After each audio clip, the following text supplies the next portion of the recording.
welcome to Silverstone Technology Cluster's Ask the Expert podcast. Today's episode is proudly brought to you by TC Group. I'm Jeannie, your host, and we are joined by Ali King-Smith and Fiona Pauly from Clearworks Coaching. So thank you for being here, ladies. Thanks for having us, Jeannie. So let's start by getting to know you both a little bit better. Can you tell our listeners and our viewers a little bit about your backgrounds and what led you to your current roles at Clearworks? Sure.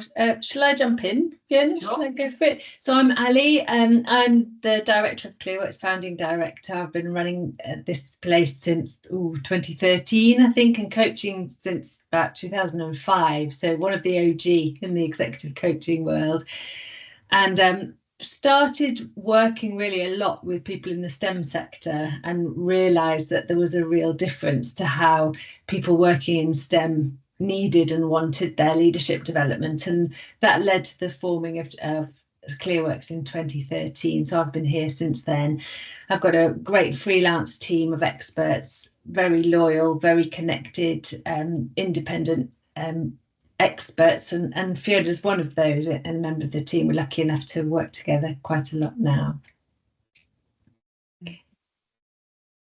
So me, I started my career running motor racing championships. So I worked for Stefan Mattel organisation for about a decade, working on British Formula 3 and British GT, and that's where I sort of came across engineers and engineering, and then my career developed in event consultancy, sponsorship activation, that kind of stuff, and I took a bit of a curveball.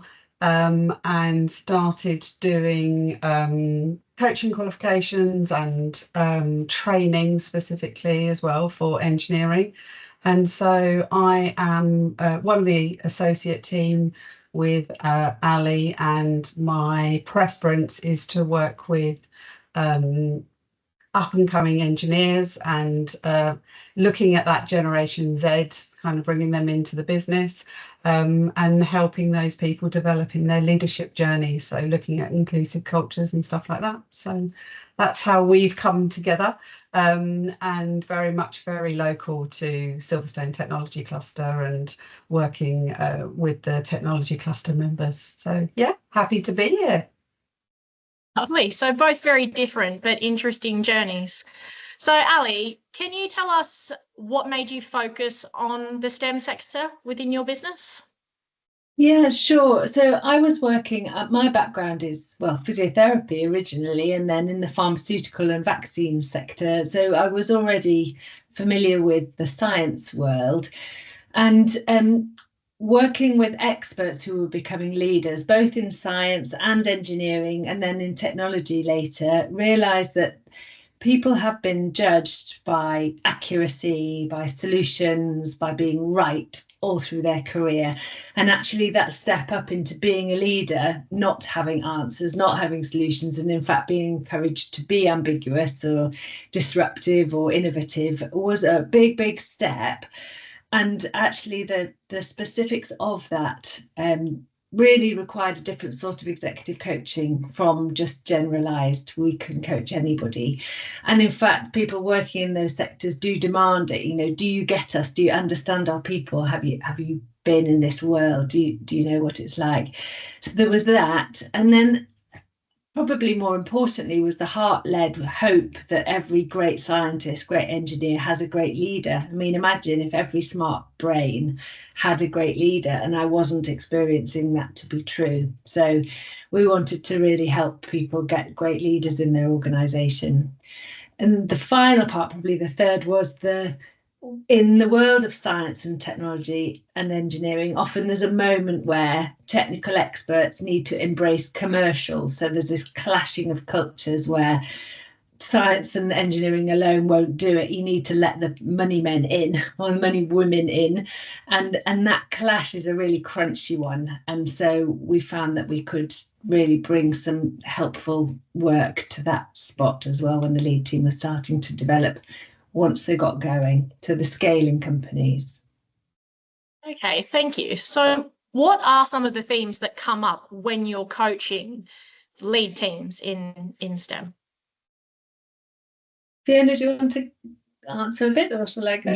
Yeah, I think particularly with lead teams that are going through transition, the communication challenge becomes much more difficult, especially when you're looking at that kind of technical led plus commercial led development. So better understanding each other and not operating from kind of their own islands of communication style is something that really becomes quite problematic with ever-growing businesses. And actually finding ways in order to understand the language of the others in terms of the lead team can be really, really critical in terms of getting through the more challenging times, but also getting much more excited and exploratory in the more innovative times. So yeah. Ali? Yeah, I think there's often a moment of working out with a lead team, when is this team a team? Is this team a team? And what difference would it make if it were a team compared with a group of smart individuals just working together? So working that out and aligning behind a shared vision and a goal for, if this team really were high performing and absolutely nailed it, what would be different? What would exist on the planet if that were true? And we often find that a group has been just running like heck, running along together, building the thing, like Wallace and Gromit, throwing the train track down, quick, getting the job done because it's hard building a business. I haven't actually stepped back and said, what are we trying to cause here? And what do we want to be with and for each other? If we can be an amazing team, what would it be like? And we can help organisations get to that conversation more deeply. We probably pride ourselves on thinking, have they been able to have a conversation because the coach was there that they couldn't have without somebody external being there? And that conversation can get quite gnarly in a good way in order to become high performing. So I think there are lots of different themes, and every lead team is different, but we certainly see similar conversations coming up. You know, how to have positive tension, how to disagree with positivity, how to hold each other accountable. You know, all of those conversations are to be explored together. Brilliant. So Fiona, what about across the organisation? I hear the term lab to leadership. What is that? So Lab to Leadership is one of the many programs that Clearworks Coaching work with organisations to develop their team. Obviously, you know, the lead team have their roles and responsibilities, but the Lab to Leadership program is ideally placed to help either technical brains or scientists or engineers really start to transition into confident and flexible leaders. So it's about really focusing on their leadership talent and really highlighting ways in which they can grow their own self-awareness, grow their own confidence, as well as maintaining the brilliant thinking that they are bringing to the business.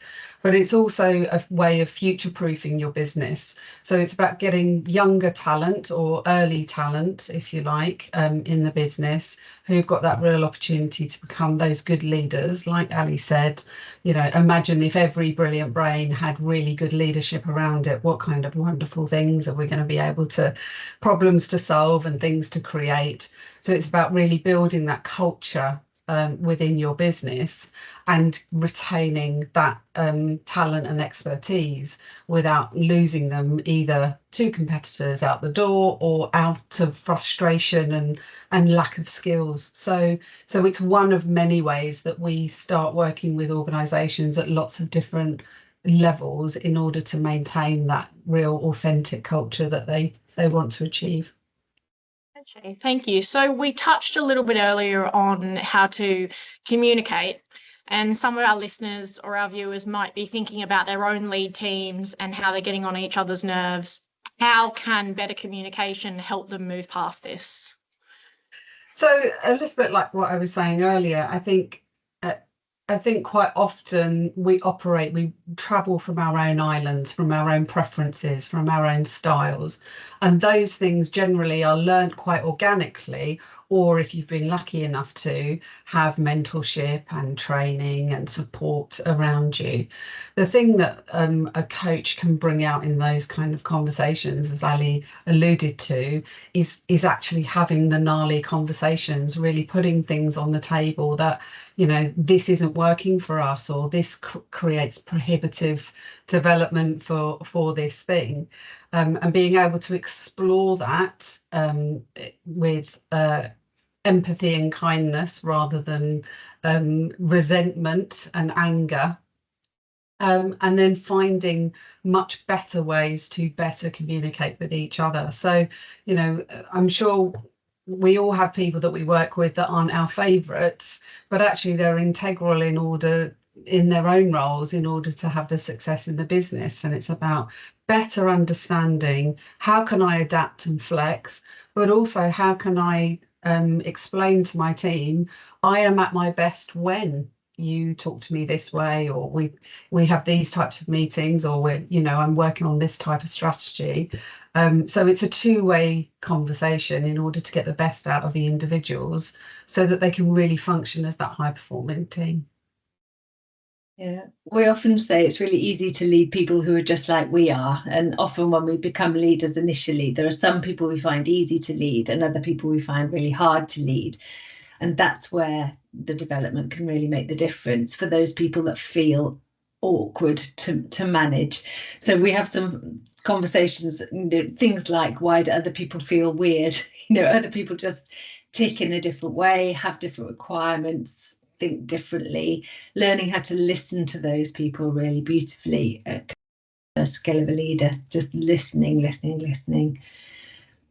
The Lab to Leadership programme was also put together because we were doing similar work in so many different places. We were trying to find a way to bring the price down for organisations like the size of the Silverstone Tech Cluster. Many of the organisations there wouldn't be wanting to knit a new programme for every new set of people. They wanted something that was more off the shelf.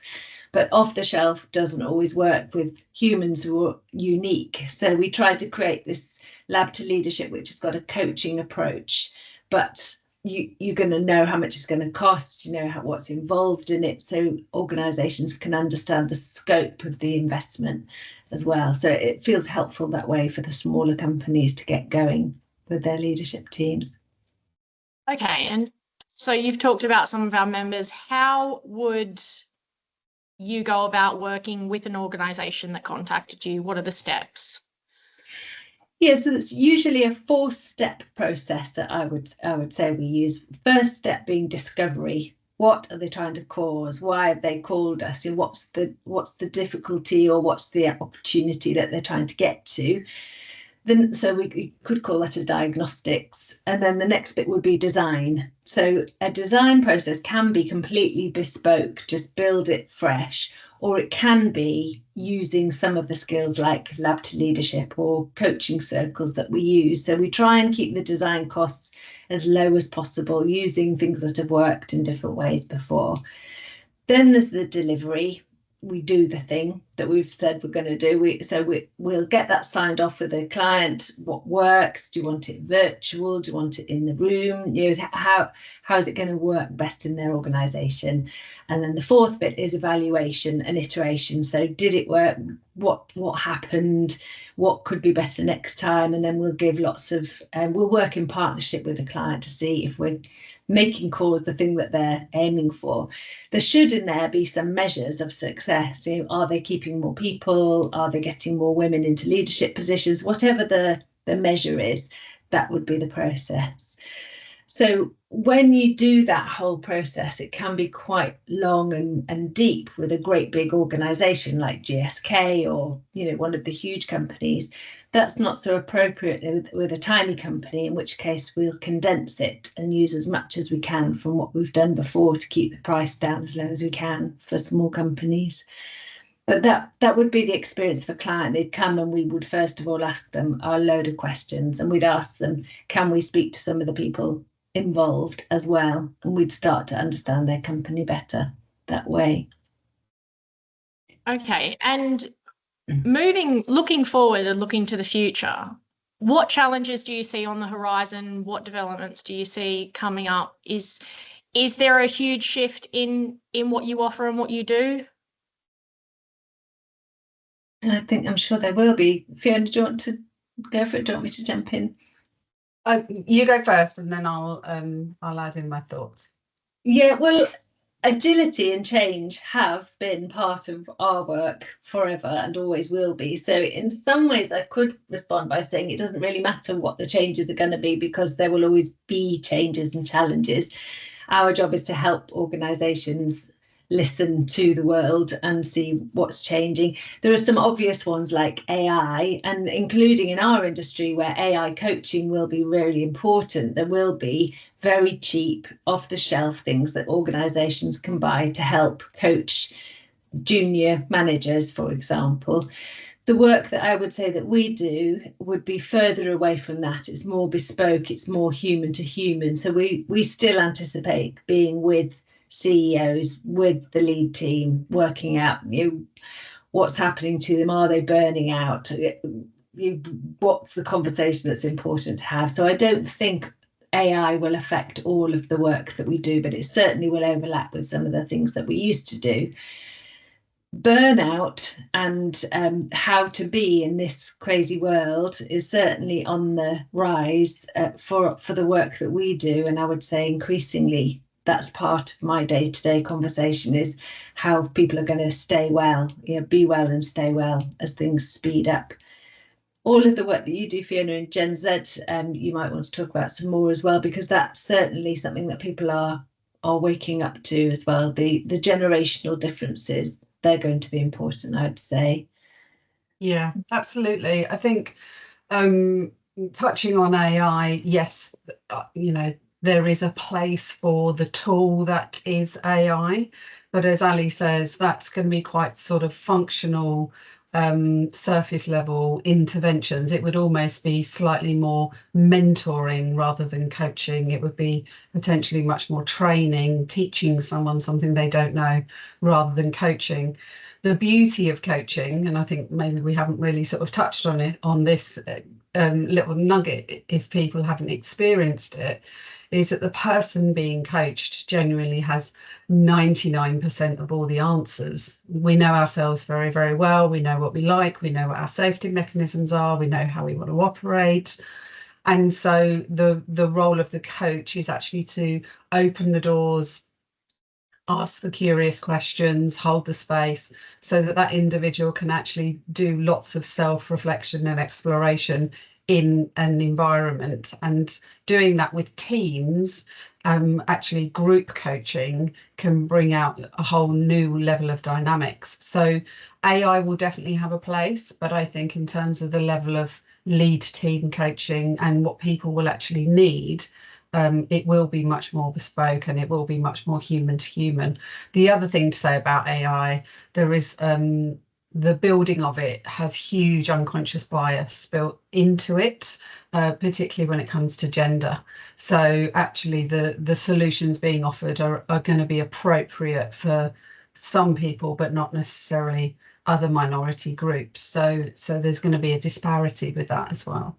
In terms of next gen, how do I talk to Generation Z is sometimes the question that senior leaders are asking me, and the work that we do in terms of creating that really active multi-generational culture. So attracting them in, opening the door, ensuring that the businesses are creating a culture of attractiveness and retention for their future staff. Generation Z are going to be 50% of the workforce, I think, within the next 3 years. So actually looking at how do we future-proof our businesses and take all of the wonderful things that they have as benefits and attributes, and really sort of fast track that into our businesses. So looking at how we shift the ways of working, the flexibility, the hybrid, the working from home, all of those big conversations, the lead team need to, sometimes need support through actually what are we trying to embed, what are we trying to create, what is the problem that we're trying to solve. And the coaching role is holding that space, opening those boxes, being curious with them, and helping them to get to those destinations where they need to be. Yeah, the whole future of work conversation, including hybrid working, I think is something also that coaching can help with. So we do work with plenty of organisations trying to work that out, trying to help leaders who've been really successful leaders in the past work out, how do I now lead? And I hardly see my team, or I see some of my team, or I see just one section of my industry. I see the people that work in the lab, but I don't see the people who work in ops. There's all sorts of work to do there, and working out what to do on the days when people are in the office. What should you actually do with them? And, how can you best serve that team? That's all going to be increasingly important. I think it's important now, but I think it's going to be part of the normal day to day going forward. So, Ali, why are founders and CEOs of engineering companies such a focus for your work to reduce burnout? There's something very special and important about founding your own business, knowing that you have an idea that you think could change the world. And it increasingly, as you start to develop that idea, you do more and more and more of the roles that needed to build the business at pace, without enough money often, and without enough people often. And there comes a point where if the idea is a really good one, it starts to scale, and actually nobody comes along and clears your diary and takes a load of things off you that you used to do. And if you're not careful, you can find yourself taking on more and more and more things with more and more passion for this growing idea. And there's a crunchy spot where you find actually you're running out of steam because you are doing all of the things. And the scary thing about burnout, I often say it, is you don't get a letter in the post to say you're going to burn out in 3 weeks' time. It's just something happens. Quite a lot of people push and push and push, keep going, and then all of a sudden they just can't keep going. So recognizing the signs and symptoms of burnout early is very important for CEOs. Okay, so Fiona, can you tell us what common themes and growing pains do you hear about working with CEO founders who are scaling their businesses? Yeah, I think there can be quite specific challenges. As Ali was saying, quite often these technical experts can almost face a bit of a crisis of identity because they're transitioning from their technical idea into running a business and all of the things that are entailing in that. So, they might struggle with almost leaving the technical speciality behind and then focusing on the strategy and the vision and the leadership, whilst also doing all of the things.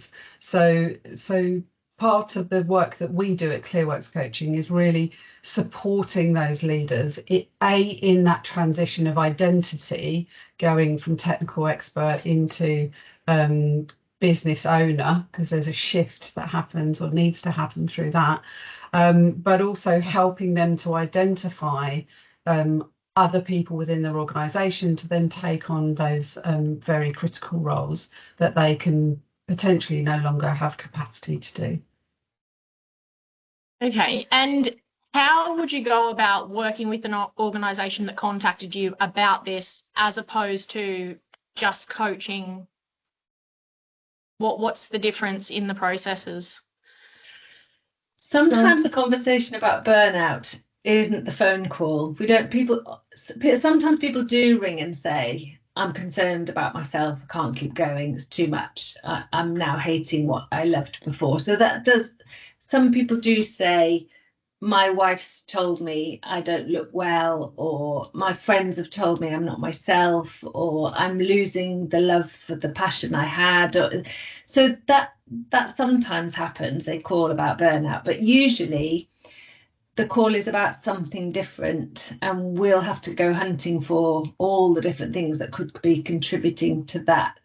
So some of the signposts that start to flash lights of there could be a founder in difficulty here would be them saying that processes aren't now getting done that were getting done before, when I think about the last couple of months of people I've worked for, examples just fall into my thoughts. That one of them was a founder who had managed to give away some of the tasks across his business, but he was good at sales, so he'd held on to the sales and founder role and was trying to do both at the same time.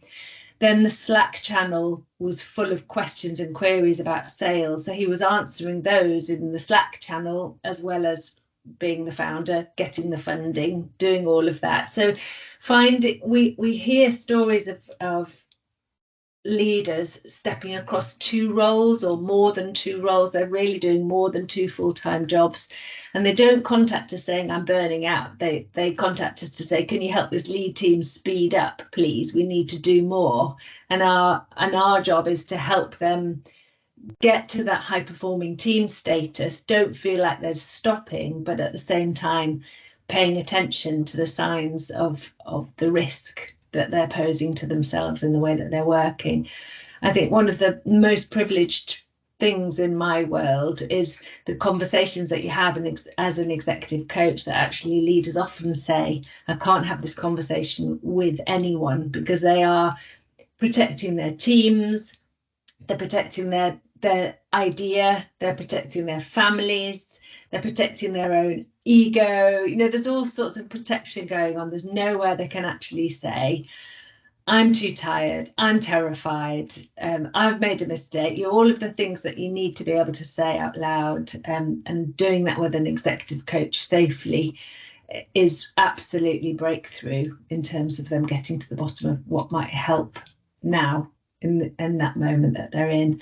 So it's more of a Sherlock Holmes, this could be burnout, what are the questions I need to ask to see if this leader's okay and open to that conversation. Okay. And can you tell me a little bit more about the new Clearworks Outdoors? Sure. I'm sorry, Fiona. I feel as if I'm talking a lot. That's all right. I'll interject. Don't you worry. Yeah, please do. So briefly, I have a love of the outdoors and of adventure, and over the years have coached people outside, of course, but the whole coaching industry is starting to really notice, and I think it came part of COVID really, noticing that leaders, just as they can sit in their office and work with a coach, they can also work outdoors and really benefit from that process.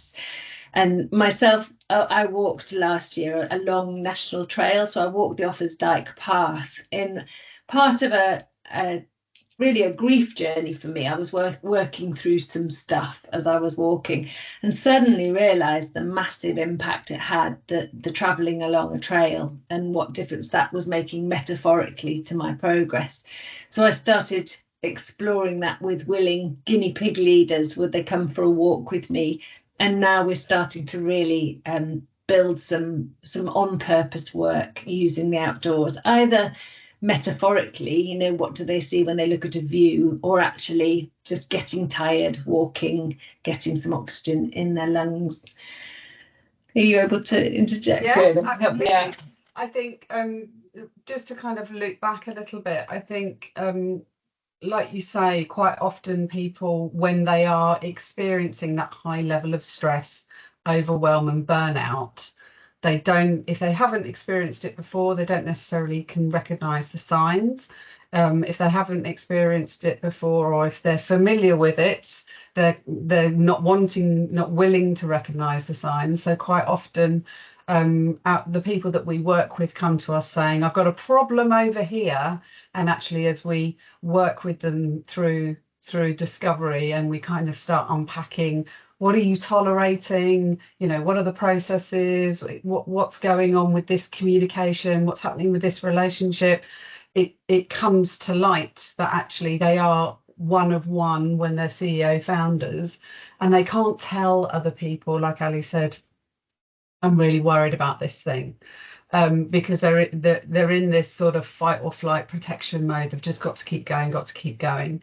And Clearworks Outdoors is a beautiful antidote to that, because actually we are spending way too much time on our computers, on our phones, like in this digital world. I mean, I often ask people, have you got that little Outlook window that pops up? You have a new email. And they're like, oh, yeah, yeah, yeah. And I'm like, turn it off. Turn it off completely. You don't need that dopamine spike. The other question I normally ask is, have you got someone's email address that when that window pops up, you have an internal like, oh my God, kind of sense of feeling? And people quite often, yep, I've got 1 or 3 or 5 of those email addresses that I don't want to see. So Clearworks Coaching Outdoors or getting the lead team together, or even whole businesses together for away days, and getting them into nature, getting them thinking in a slightly different way, getting them kind of moving their bodies, lots of oxygen, even the ability to stand up from your desk and go for an hour's coaching. Sometimes we call it walk and talk. Sometimes the CEO or the founder, they'll be on the phone with us and we'll be on the phone with them, but we'll both be walking in outdoor spaces.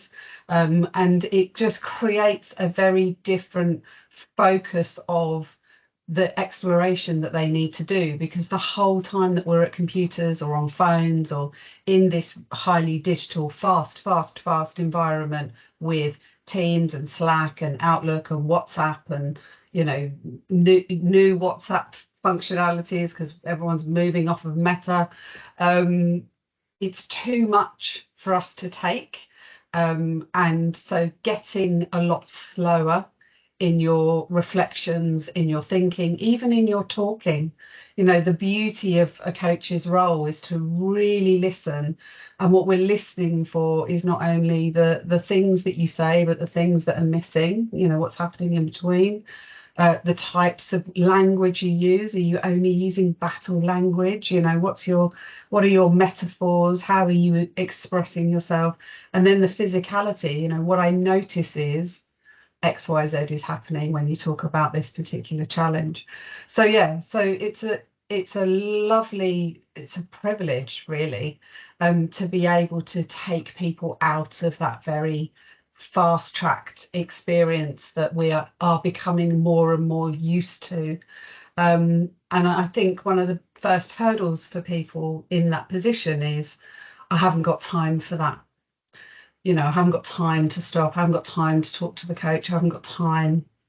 But actually, the benefit of coaching is we work with you to create the right sort of time for the right sort of thinking, and to really bring down the things that you're tolerating and help delegate things that you can get rid of. So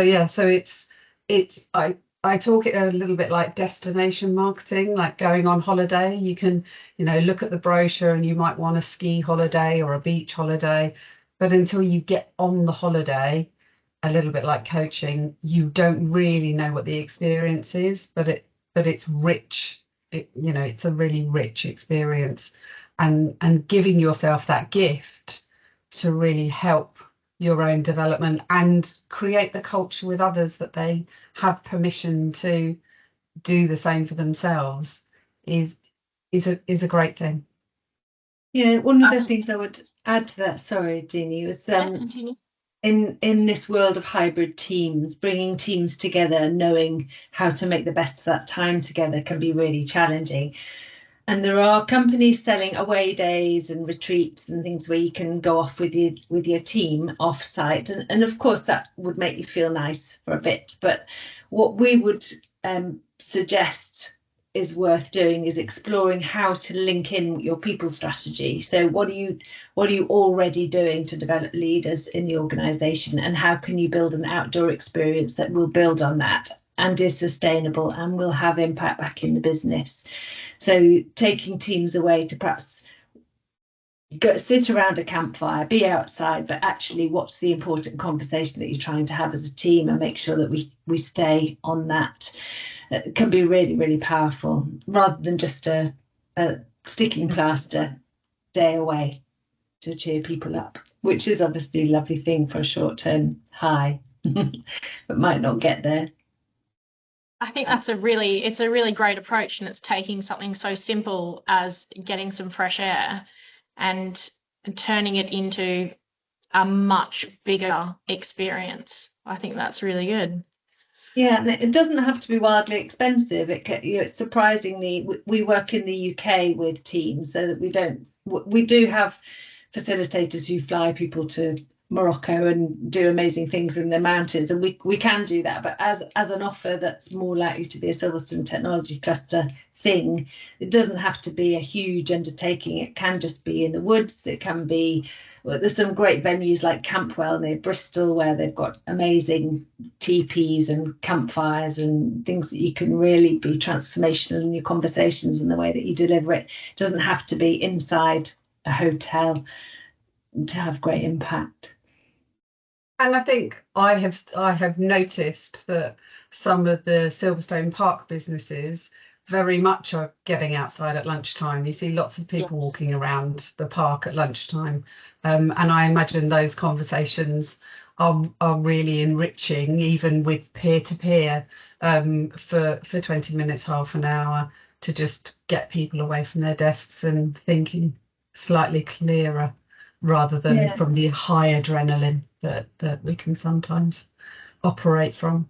There is very much a shift in people being encouraged to do that time outdoors on a break, go for a walk and get some fresh air. And you see it around Milton Keynes all the time, because we've got some beautiful lakes and some beautiful woods, and there's some great places to walk. And you do see that shift now in people being encouraged to take that time. Yeah, there's some lovely data appearing as well. I mean, it's ironic that we might want data to prove that we feel better outside, because we know in our bodies we feel better outside. But if people do want data, there's some lovely writing about attention restoration theory. And that theory is that we have sharp attention to digital, to the things that we do at work requires a sharp sort of attention. Whereas just being outside, we can have a softer sort of focus, that release of the attention, and that allows our brains to work in different ways. We can actually think more clearly and do better, more innovative, more creative thinking. One of the team, Gary Pratt, wrote a book called The Creativity Factor. He's written a lot there about what the difference is in the use of the brain when you're outside and the use of metaphor. I had a lovely coaching session in London recently where we found ourselves on the Thames looking at the Houses of Parliament, just as he was starting to think about his role as a leader. And the conversations you can have about that are really interesting, really using what you can see and what you think about leadership as you look at that seat of power, however you feel about it. It's very nutritious work, nourishing work, perhaps, for the brain. Wonderful. Ladies, thank you so much for your time today again. It's been a really, really interesting conversation. It's great to see, the way that you're developing and moving with the times, and really not just trying to coach people, but give them a greater experience and really work with them. So that's been really, really great. Thank you. Thanks, Jeannie. Great to see you again. And to all of our listeners and our viewers, thank you for tuning in. Be sure to subscribe to STC's podcast and stay tuned for future episodes.